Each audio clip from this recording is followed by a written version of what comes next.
नाही कोणी.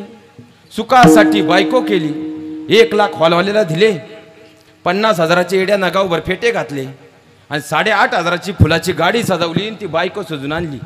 तीच बायको आपल्याला काय म्हणती, तुम्हाला काही कळत, तुम्हाला काही कळत. तरी आपलं येडं काय म्हणतं, बायको प्रेम करती, बायको प्रेम करती. बायकोच्या प्रेमा सुद्धा झटकाय भाऊ. ती जर म्हणली ना एजी, पागल होतो हा. एजी, एजी म्हणजे काय, ए गाढवा. ओजी, ओय गाढवा. सुनोजी, सुन गाढवा. आता मग 1.5 महिन्यापूर्वी ऑफिसला बसलो होतो आणि एक पोरगा पळत चाललं. म्हणलं लय आनंदी दिसतो बा, काय झालं. तो म्हणला काय सांगू महाराज, नवीन कपडे घेतली आणि बायकोला विचारलं दिसतो कसा. ती म्हणली तुम्हाला खरं सांगू का, आता मागं श्रावण येऊन गेला.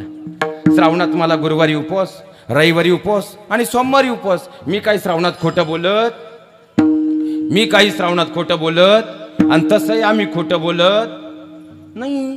त्यानंतर आले गणपती, मला 11 दिवस उपवास, तिथंही मी खोटं बोलू शकत. त्यानंतर आलं नवरात्र, नवरात्रात मी कडक लक्ष्मी, त्यामुळं खोटं बोलायचा विषय येत. पण तुमचं सौंदर्य पाहून खरं सांगू का, मला संस्कृतचा श्लोकच म्हणावा असं वाटतो. म्हणलं काय म्हणली रे, लई भारी बोलली. काय म्हणली बाबा, लई भारी बोलली. अरे बाबा म्हणली काय, ती म्हणली मेघनादी हरितात वधी त्या नराला, ते नाम असे 12 महातील 5व्याला.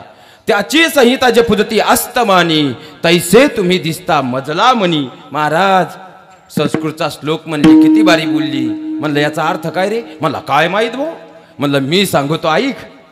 मेघनादी हरितात वधी त्या नराला, मेघनाद रावणाचा मुलगा, त्याचा ज्यानं वध केला तो लक्ष्मण आणि लक्ष्मणाचे वडील राजा दशरथ.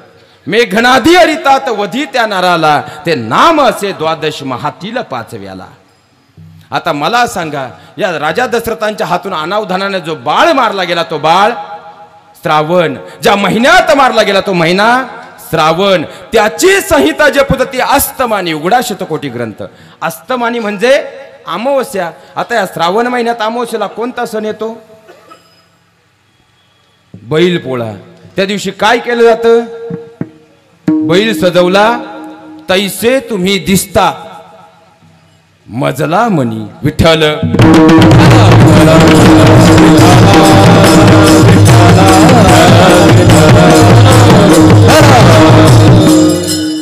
सुखासाठी बायको केली, पण कुणी बोटवर करावं महाराज, सुख मिळालं.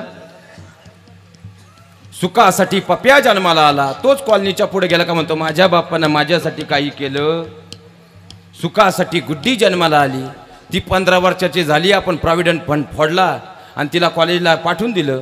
ती कॉलेजच्या गेटवरून गड्ड्याला घेऊन गेली, आपल्या नावासकट आडनाव बदलून आली.